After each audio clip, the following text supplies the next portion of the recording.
All right, welcome back. We're watching this after school video. I love after school. They're so like informative, very drug-esque, but it's pretty good. This one's by Alan Watts. They always do a lot of like his old recordings and animate it. Is this shit? I don't really care if it's copyrighted, but you know. Oh my god. Press play, bro. Bro? See that? Well, let me press play. Damn. Because This thing is tripping, bro. it's all become clear. Is it me? It's all become clear that there is no puzzle about this universe. What makes you think there are puzzles about this universe? Very simple reason. Chinese food. You're trying to explain it. And when you explain things, what do you mean by explanation? There are several meanings of explanation. There's really one basic meaning. But first of all, to be able to translate what is happening into terms of words or numbers. In other words, to describe. But a real explanation is not just a description. It's a description which enables us to control what we are describing. But didn't we see in the last session... I don't know why I keeps doing that, but was just having this conversation about like being able to describe something and how any word that you use has to recollect a different type of information from your brain. So like you have to be able to put one word towards another word because you can't have a word without describing it with other words. It's just impossible. Like there's no singular word that has a singular meaning. You can try and think for as like long as you want, but it's just impossible. There like a word has to have an association with another word. And that's why language is so fucking stupid, because you can change it to however you want. You can, the more advanced you are in the English language or any other language, the better you at controlling people's thoughts and being able to describe certain things that people think you mean in one way, but you trying to mean another way. A lot of deception can be used in language. that to control the world is not really what we want to do.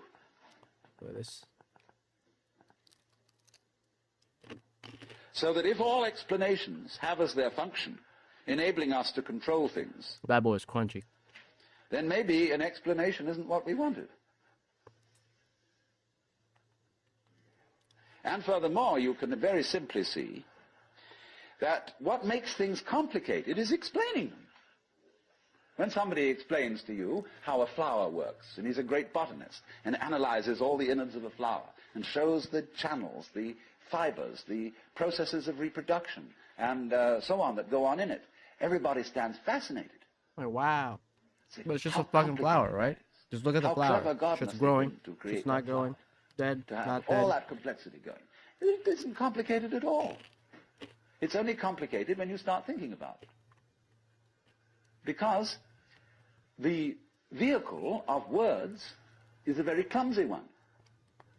And when you try to talk about the processes of nature, what is complicated is not the processes of nature, but trying to put them into words. That's as complicated as trying to drink up the ocean with a fork. It takes forever. And so this intense complexity that we see in everything is created by our attempt to analyze it all. And so what we do is, you see, when we analyze, we use our eyes and ears as scalpels. And we When we like, he's saying like words make things complicated, because when you try to describe something and you're trying to explain something, and you either do it mathematically, scientifically, literally, like whatever, however you want to describe it, no matter what you do, you're boxed in. Like you're boxed in by the words. There's no other way to describe something besides the words that you have in your bank. And there's some people that have you know, 3 times the capacity of other people, and you're trying to explain something with 3 times the capacity of words when this person only has, 1/3 of of your word bank, and they can't associate those things with what you're trying to describe. So when someone that has been reading and educating themselves for the past 20 years tries to teach someone else that has just been not doing that, it sounds like they're gonna start it gets a little bit confrontational, because like you're talking down on them, but you're just using the words that you know.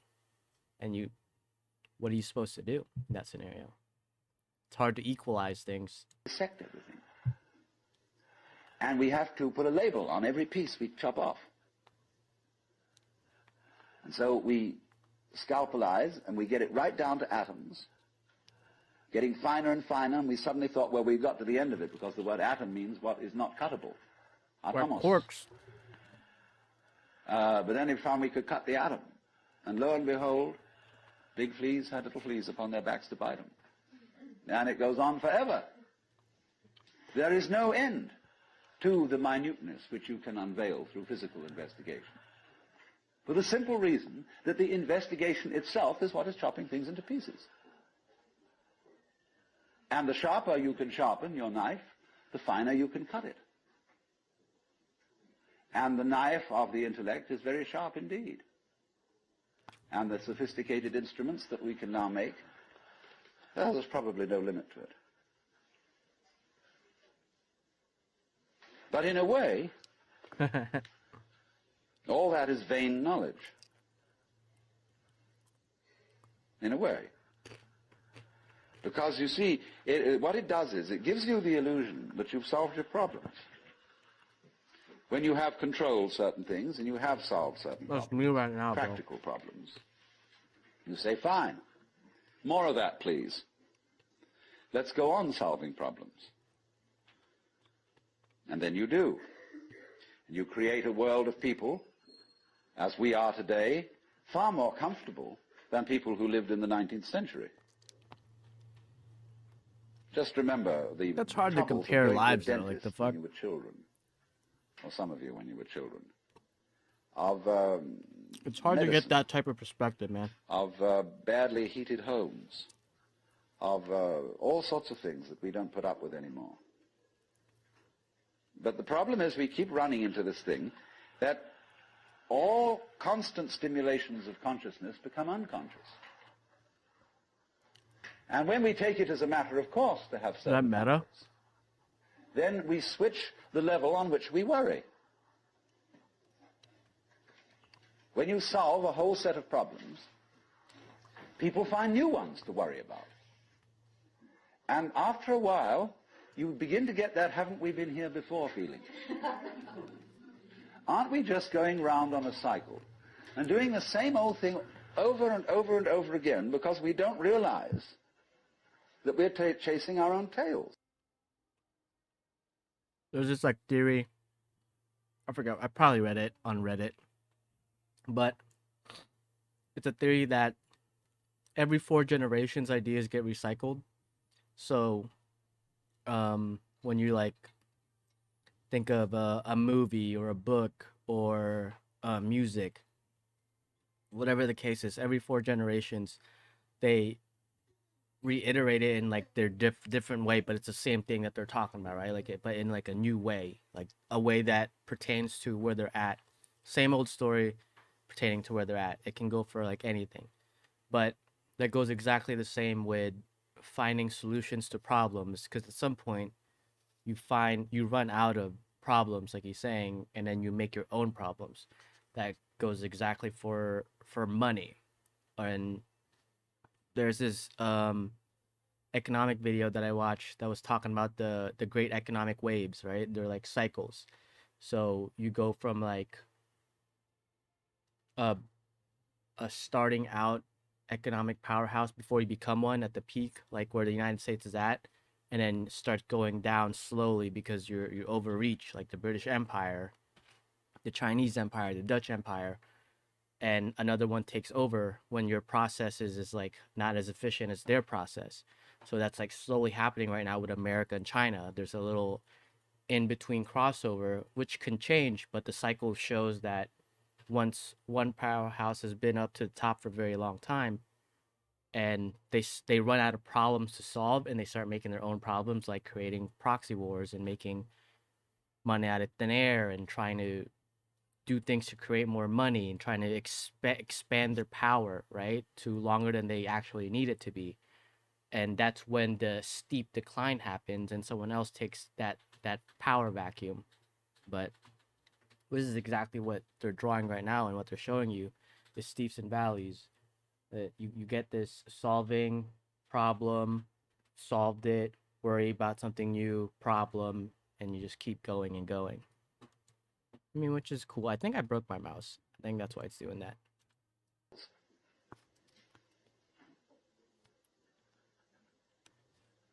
By an eternally recurrent process of not knowing who you are. That is the hide and seek. That is the nature of what the Hindus call the Manvantara and the Pralaya, the period of the Manvantara in which the worlds are manifested, and the period of the Pralaya in which the worlds are withdrawn from manifestation. In and out, in and out. Evermore came out by the same door as in I went. And the thing is to get to the point where you can see that you are doing that in every moment of your existence, with every tiny little atom of your body. You now, at this minute, you see, are the whole system of inning and outing. In other words, you often think perhaps, maybe a long, long time ahead, I shall reach the point where I wake up from manifestation and overcome the world illusion and discover that I am the supreme reality behind all this diversification. My friends, there is no diversification.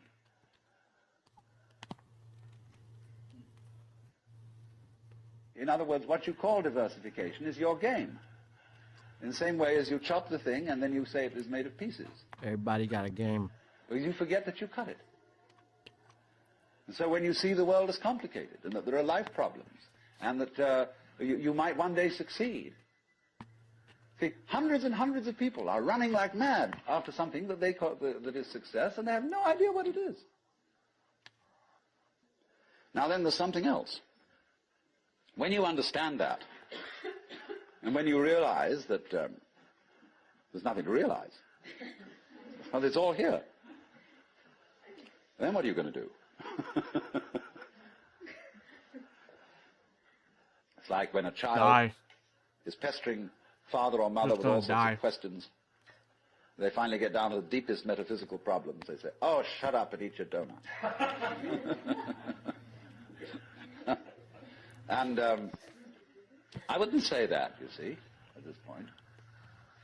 Because life, as one looks at it, you see, is in fact a celebration of itself. Dropped my chopstick. When you look out at night at the stars and you really wonder, mouse, good God, what is all that about? Well, it's a firework display. And it's celebrating High Holy Day. What's crazy? Well, he was talking about like people chasing success and their dreams, whatever the fuck people are chasing. It's like just a word, you know? Like you put so much emotion and effort and heartbreak into a word that you're defining yourself. You can literally define anything as successful and you'll be fine. Why can't you get the same amount of like elation if you succeed at a small thing that you consider small or succeed at a big thing that you consider big? Like, what's the difference when it's your success? When your definition of success is whatever that thing is that you're, succeeding at. That's whoopee. Words are crazy. And the whole world is whoopee. It's a kind of exuberance. And therefore, you realize what a great thing it is. And what a great thing it is not to dissect the world with your analytical intellect, to be able to look out at the water or the trees or at the floor and the light on it in front of you without calling it light or floor or trees or thinking that it has parts or thinking that it's complicated. It isn't.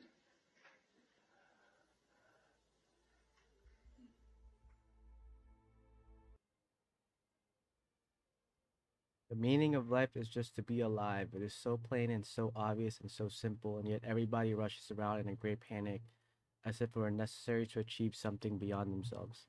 That's what I'm saying, bro. What's the rush? What are y'all trying to get? This guy figured something out. Probably. Oh. Well, that was it. I had this question for Alexis today. Is that if someone was like, which kind of pertains to this video, if someone was born blind, like how do they imagine? You know, like what do they see in their head?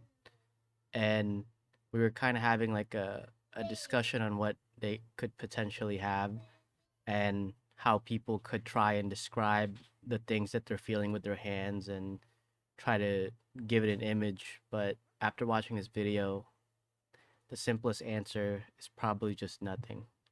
But that could be another video. But all right, bye.